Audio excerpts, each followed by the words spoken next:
Welcome back to the shed. Over the Christmas break, which is months ago now, I ordered myself a pretty decent book haul. It's a vintage book haul, so I'm finally getting around to opening it, and I hope you can join me as I crack this thing open and see exactly what I got up to. So I got my trusty knife. We're going to minimize our edits today, so I won't bore you for all the boring details, but I'll try to keep the camera rolling as long as I can. Okay, what do we have? It's like, I always say this, I'm like a kid in a candy store when it comes to opening up these boxes. Okay, so what do we have? So the first lot, let's have a look. Okay. Yeah, that's right. There was a pretty big selection of Edmund Cooper books. And I've read a couple of Edmund Cooper books in the past, but I can't say I'm very read up on him. So this should be interesting. First one here, what is it? The Uncertain Midnight. Now I've got my glasses on, and I'm not going to read the blurb on all of them, otherwise this would be like a 2-hour video. But I might just plug them on to see what we've got here. They called him the survivor of 20th century man reborn in 2113. After a devastating atomic holocaust, mankind had now turned to the machine to solve his problems, which led to the androids descended from the robot that were hardly distinguishable from real humans. Cool. Okay, sort of like an iRobot type of book. And I'm terrible with glasses. I can't see myself properly. So that one there, Uncertain Midnight. Has anyone read this one? Looks interesting. What else do we have in this lot? So yeah, this first lot, I think it's going to be a whole lot of Edmund Cooper. So if you're an Edmund Cooper fan, I think you're going to enjoy this lot. And there's a whole lot of mixed 50s and 60s and 70s as well, I believe. A Far Sunset. Close to the first rank of writing in the genre. What's this about? The year 2032 AD, the Gloria Mundi, a starship built and manned by the new United States of Europe, touches down on the planet. Okay. Anyone read this one? Interesting cover art. It looks like a bird almost, a starship, doesn't it? Yeah, interesting. The next one, 5 to 12, Edmund Cooper. That's a rather interesting cover art. With the 21st century nearing its end, the status quo on Earth has undergone a complete reversal. Women have become the dominant sex, with men relegated to the position of innocent chattels. Into this perverse world comes Dion Quern, a self-styled, what's that, sort of scratched out, and one of the refuses to conform, blah blah blah. That looks interesting. Has anyone read this one? Interesting one. Edmund Cooper, The Last Continent. The devastated Earth had only a handful of inhabitants. Now even their future was in balance. So just from this slot, it seems like he likes to write about future events. The 22nd century has been and gone, and with it the worst war in the bloody history of mankind. The War of the Black Rising. The Earth was devastated, the moon blasted out of the sky. It was only Mars, many millions of miles away, that humanity had survived, in the shape of a few isolated black colonists. But out of that few had grown a new civilization, a civilization which now, some 2,000 years later, had successfully launched its first ever space exploration, destination to the dead planet Earth. Well, that sounds interesting. Edmund Cooper, Who Needs Men? Bit of a theme going on here as well, doesn't there seem to be? What's that say? I really cannot read without my glasses. Rura Alexandra, Madam Exterminator, had recently graduated into a 25th century world where men had become biologically less important, where women could reproduce as they wished by cloning and pathogenesis. Interesting, hey? He's got a bit of a theme going on there. It seems to be very similar to this 5 to 12, which is sort of similar kind of theme, isn't it? That complete role rehearsal, men becoming obsolete almost. It'd be really interesting to read. Has anyone read Edmund Cooper, in particular these two novels? Yeah, new to me as far as, like I said, I think I read one or two of his novels, but it was some time back. But yeah, interesting. There seems to be following a pretty obvious pattern so far. All Fool's Day, Edmund Cooper again. What's this one say? The wackiest book of the year. This tragic, ingenious and entertaining novel. Summer 1971, a marvellous spell of weather, the idyllic in its warmth, but new sunspots had appeared, and with their appearances came a significant increase in the suicide rate. Ah, interesting, man. I don't know. It sounds interesting. As in, which ones, if you're a big Edmund Cooper fan, which one do you reckon I should start with? Of the ones I've got, obviously. The 10th Planet. Each Cooper novel is a unique experience. He is one of the most entertaining and philosophically constant writers producing science fiction today. It's a 1973 novel. Yeah, interesting. I don't know. I'm looking forward to reading some Edmund Cooper. You shouldn't judge a book by its cover, but I'm guilty of doing that in the past. Who Needs Men? Edmund Cooper. What was that other one called? Oh no, so it looks like I've got a duplicate of this one. Pretty sure that's just the same novel, different cover. Rural Alexandria, it's the same novel. Nice cover art though, I don't mind having that. So maybe one of these days, I really should do a giveaway. I've got a couple of duplicates in my stash here that I need to do something about. Yeah, interesting. On to the next lot. This is a mixture of novels. What do we have? And yeah, it just reminds me, another reason I picked this rather large lot is that there was quite a few authors that I hadn't really read much on about. And I'm just looking, as always, to extend my repertoire when it comes to reading. And these were mainly vintage novels, which I really enjoy. So yeah, that's another reason I picked these ones up. Robert Sheckley, The Status Civilization. That's a spooky looking cover art though. I like that. Anyone read Sheckley? I've not read anything from Sheckley. I'm pretty sure I haven't read anything from Sheckley. Like I said, I may have read something online. Like I said in the past, I do read novels audially sometimes, and I just put them in the background. And sometimes it's not until I read the printed book that I think, oh yeah, I remember this story. I've definitely heard it at least before. Not sure about Sheckley though. What vintage is this? Please return to John someone or other. I like that. I always like reading the little inscription on these vintage novels. Because I wonder, what if I was to return it to him or one of his descendants? I like to see the looks on their face. 1960, The Status Civilization. Anyone recommend that one? Brian Aldiss I am familiar with. Space, Time and Nathaniel, and I have read a fair bit of Aldiss. Yeah, that looks like it's a compilation of sorts. Yeah, definitely. I like Brian Aldiss. I have read a fair bit of Aldiss in the past, but it's been a good decade since I last read an Aldiss. So again, I had no hesitation. Like I said, there's some really neat cover art in this lot, and I know some of the authors well, like Brian Aldiss, and the others like Edmund Cooper. Like I said, I've read a couple of times, but I definitely want to be reading more.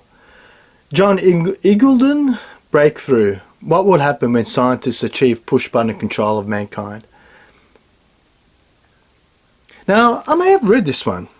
Scientists dream of perfecting a means of controlling their minds and actions on men. The breakthrough is bound to come. Next week or next century, the mind of man will be open to control, for good or evil.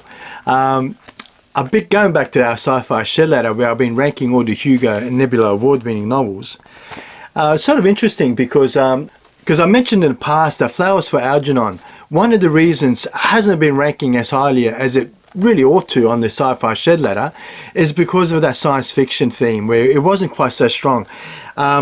Which is sort of this, right? Which is some kind of way of controlling the mind to overcome adversities like good old what's it face had. Yeah, so interesting, John Eagleton, Breakthrough. I haven't read this one. Have you guys read this one? What do you make of it? Oh man, there's so many good books. I wish I just had more time to read them all. Chad Oliver, Shadows in the Sun. Earth was being invaded and only one man knew about it. Has anyone read Chad? I don't think I've read Chad. Like I said, I really don't think I'm very familiar with a lot of these, so these are a lot new to me. Chad Oliver, Shadows in the Sun. I love that. The inscription on the front, to Dad and Mom, the two finest shadows under one of the better suns. Wonderful. Copyright 1954. That looks interesting.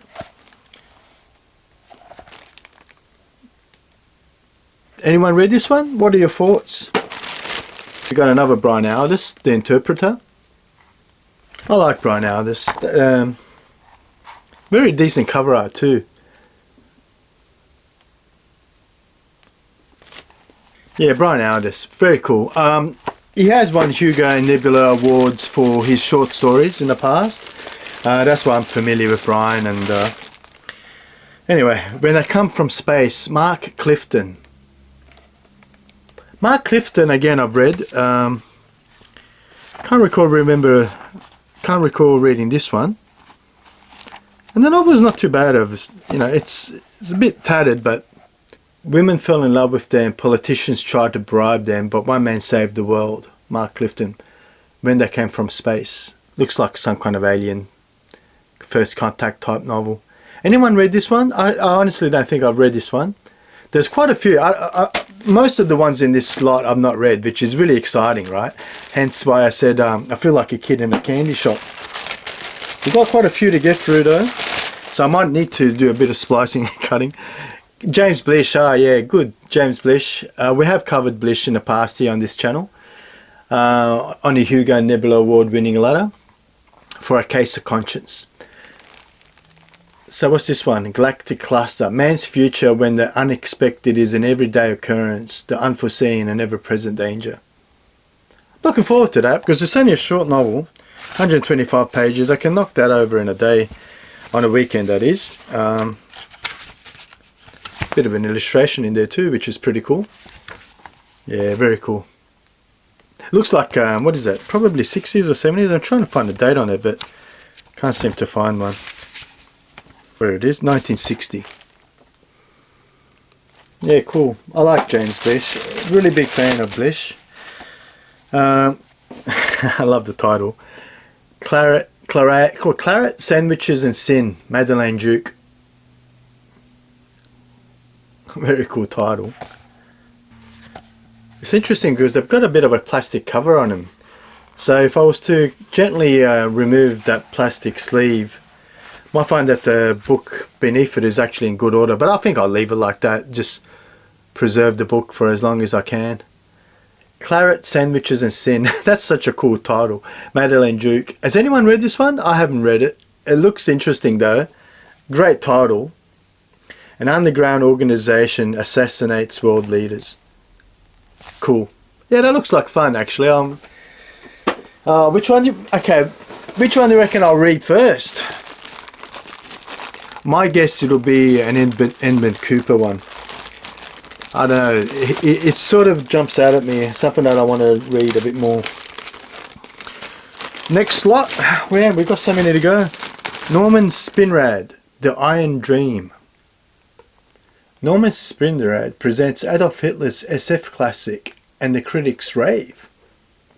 What's this about? That looks bizarre. What's this thing about? Anyone know? Let me put my glasses on. I think for this one we should put the glasses on because this sounds like rather interesting. Because it's got a blurb here from Michael Moorecock at the back. To compare this novel with the works of J.R.R. Tolkien, C.S. Lewis and G.K. Chesterton and Sir Erzbert Mosley is not, I feel, saying too much. This exciting, intense fantasy adventure is the very quintessence of sword and sorcery. It is bound to earn Hitler the credit he so richly deserves. How bizarre. I might even get a bloody YouTube strike because of this. I'm just reading the back of the book. Hitler's fierce belief in his parallel universe overpowers your sense of credibility. This is by Philip Jose Farmer and transports you into the very heart of horror. This book should give him the kind of immortality he deserves. What is this about? From Harlan Ellison, disturbingly fascinating, the stunned reader can only gasp in wonder. From Harry Harrison. I mean, big people commenting on this. If Wagner wrote science fiction, this is the way he would do it. Norman Spinrad, The Iron Dream. That is bizarre. Has anyone read this? I don't know what to make of it from the blurb. The book is dedicated to Brian Kirby, who doesn't let you look away. Let Adolf Hitler transport you to a far future Earth, where only Ferric Jagger and his mighty weapon, the Steel Commander, stand between the remnants of true humanity and annihilation at the hands of the totally evil dominators and the mindless mutant hordes that completely control. This is bizarre. I'll have to come back to that. Anyway. Yeah. Carl Edward Wagner, Darkness Weaves. Looks like a fantasy novel. Interesting cover art. I don't know anything about Carl Edward Wagner. Anyone familiar with this guy? Darkness Weaves with many shades. 1970. Yeah, interesting. I don't know. Any comments on that one? We've got so many to go. We might make this a two-parter. Because I don't think we're going to get there's so many books. Carl Wagner again, Bloodstone. Looks like fantasy, these ones. Very cool cover art though. Yeah, so this looks more like fantasy than it does science fiction. Yeah, any comments on that one? I don't think I've read this one before. I'm pretty sure I actually haven't read that one before.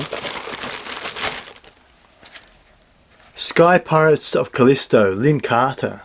Very cool cover art. Now how cool is that ship? Yeah, interesting. Anyone read this one? I haven't read it.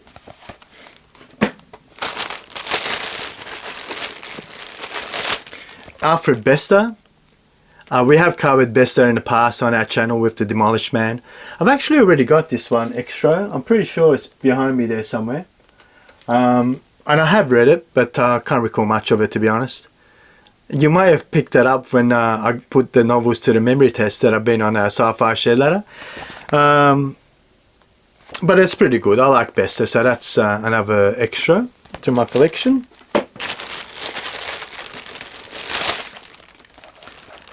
Cinnabar, Edward Bryant.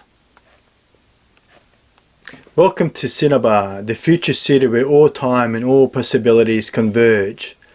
Let us introduce you to some of the inhabitants. Tourmaline Hayes, Network Sexstar, Obregon, the completely non-specialized scientist, Jade Blue, computer-created cat mother, funny, Cougaloo Landis, the last of the heroes, and Cydia, the great white shark, 350 million years ago, and of course Terminix.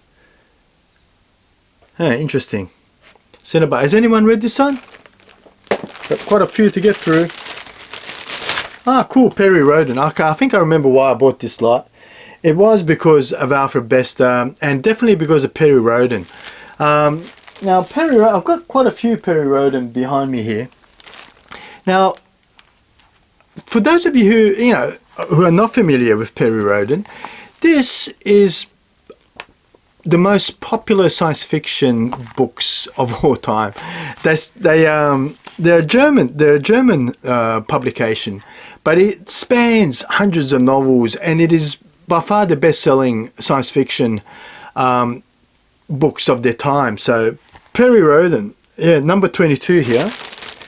I've got quite a few behind me, but maybe we'll cover those in another day. But yeah, Perry Roden, number 22, which was the Fleet of the Springers. Very cool artwork though.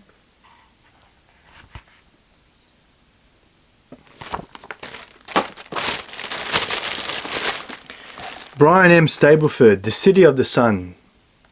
Another very nice looking cover art. Has anyone read Stableford? Has anyone else read Stableford? I don't think I've read it. Love the cover art though. That is a very cool cover art. Absolutely love that one. I think this is my favourite so far out of this lot.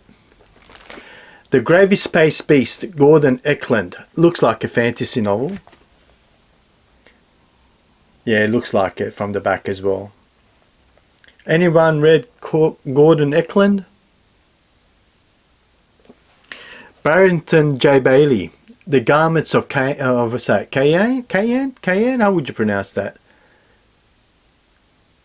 The blurb is interesting at the back because it says the best of traditional SF elements with the best of the new Michael Moorcock. Barrington J. Bailey. I've mentioned him a couple of times on this channel because I really do need to get around to reading, what was it? J. Barrington Bailey's robot novel. I can't seem to find it behind me, but Soul of Robot, it's there somewhere, definitely. Maybe I've got it inside for the next to read. But yeah, Barrington Bailey, I've been meaning to read him. So yeah, another Barrington Bailey to add to my collection. Okay, the next lot, we have another bunch of Edmund Cooper. Not as big as the first lot, but if I can get the bag open, we'll have a look. The Overman Culture. The Overman Culture. Michael was quite young when he discovered that some of his playmates bled if they cut themselves, and some didn't.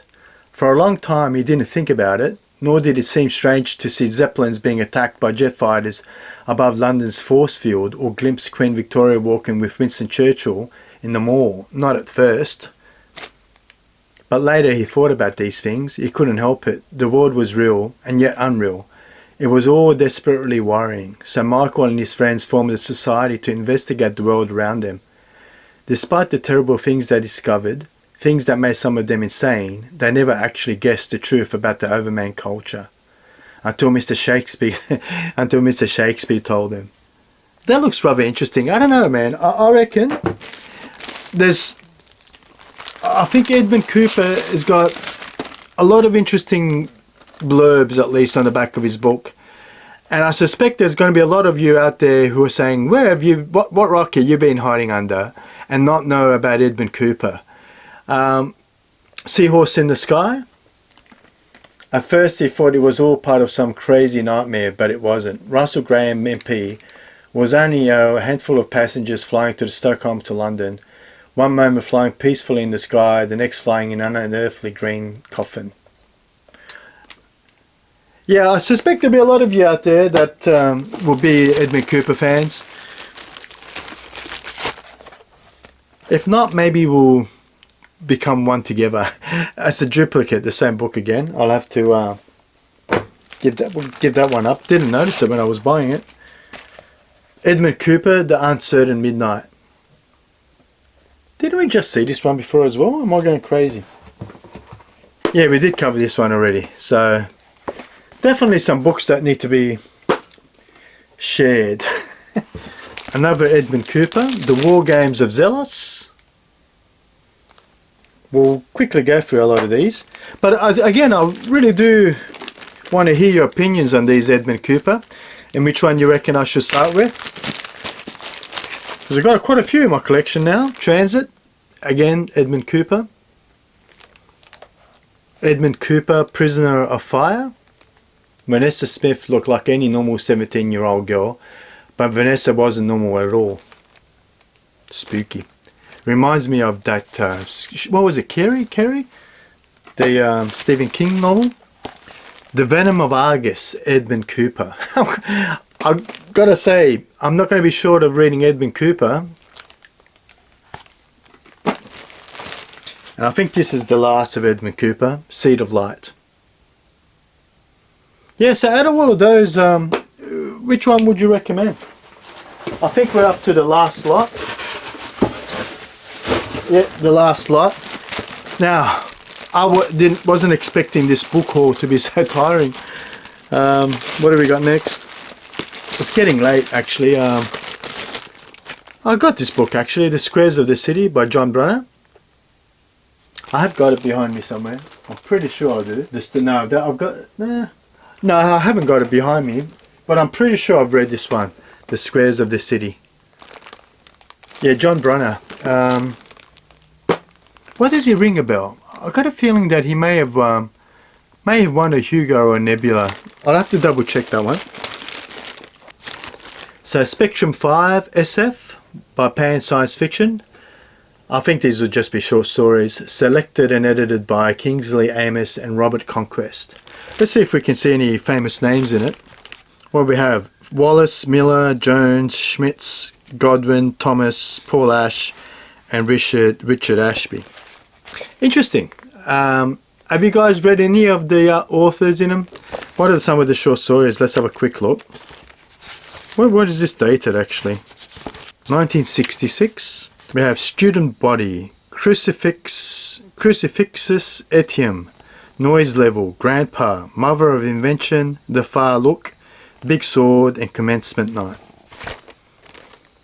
Interesting. Short stories always, I find them always pretty good, just to, you know, knock over a couple of really interesting ideas. And I always find them to be really interesting ideas. And sometimes that's all you want, right? Just get a really good concept without all the fluff that sometimes comes in these novels. No Man on Earth, Walter Moody. What is that? A science fiction novel of strange quest into interstellar space. What is this? 50s looks like? 1964. Anyone familiar with this one? Man, how many books on the floor? I'm gonna have to clean those up. You are in danger from the menace of the Green Suns, Henry Ward. In the case of nuclear attack, will America be destroyed without striking a single blow in our own defense? What are the Green Suns? Who is Henry Ward? Through whose secret investigations these startling facts are available to you, facts on which the future of the world hangs suspended. Is this even science fiction? Maybe some alternate reality sort of book. Anyone read that one? I don't know. Interesting. Implosion by D.F. Jones. Breeding machines and fertility camps. Anyone read that one?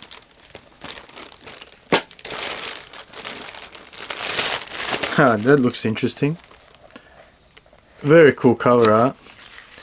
And you're saying, what are you talking about? Show us. 1969, John Boyd, The Pollinators of Eden. Love that cover art though. Very cool. Anyone read this one? Again, I'm a sucker for artwork, and this is wonderful. And the novels have been in pretty good order actually. They're gotta say they're in very good nick. Every single one of them very, very well maintained, and most of them have had a plastic sleeve, and the ones that don't have hardly got a blemish on them. So I'm really happy with this lot.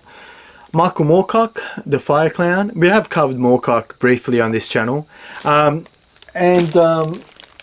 I've read a couple more since my last actual video review.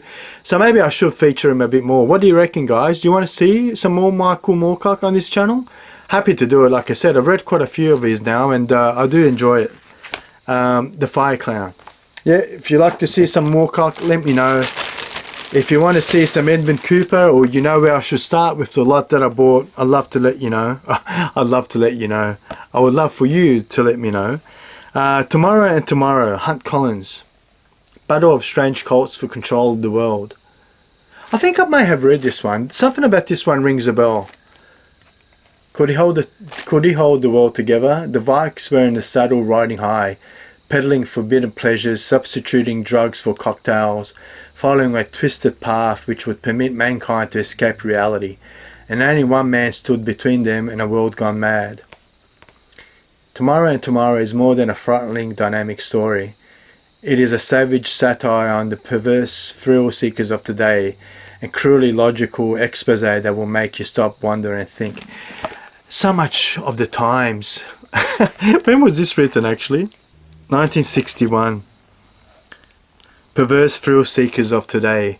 I'd love to see what Mr. Hunt Collins would say of a current world situation, if he thought it was bad in the 60s. Bran McMahon, Robert E. Howard. Now what does this ring a bell? Bran McMahon by Robert E. Howard. Why is this ringing a bell? Savage, furious, thrilling, the mightiest adventure of the great hero of them all, Bran McMahon. I am almost 100% sure I've read this somewhere in my youth. What's the year on it? Before Conan there was Bran McMahon. Yeah, I'm sure I've read that somewhere. Have you guys read it? What do you think of that one? I'm sure if I was to read that, it'll take me back to childhood. Oh look, last and definitely not least, we got a Moorecock again. Michael Moorecock, The Black Corridor, One Man Alone in Space, Fleeing from Earth. Hey, that was a pretty big book haul. I know I was going through those at 1,000,000 miles an hour. And I've got so much Edmund Cooper that I don't even know where to begin with those. So I'd love to hear your comments. And yeah, now I've got to put them, got to make room for them somewhere up here. Hey, thanks for watching, and I hope you enjoyed that. There's nothing for me like a big book haul, and that was the biggest one I think I've done on this channel so far. So thank you for joining me. I'll see you next time in the shed.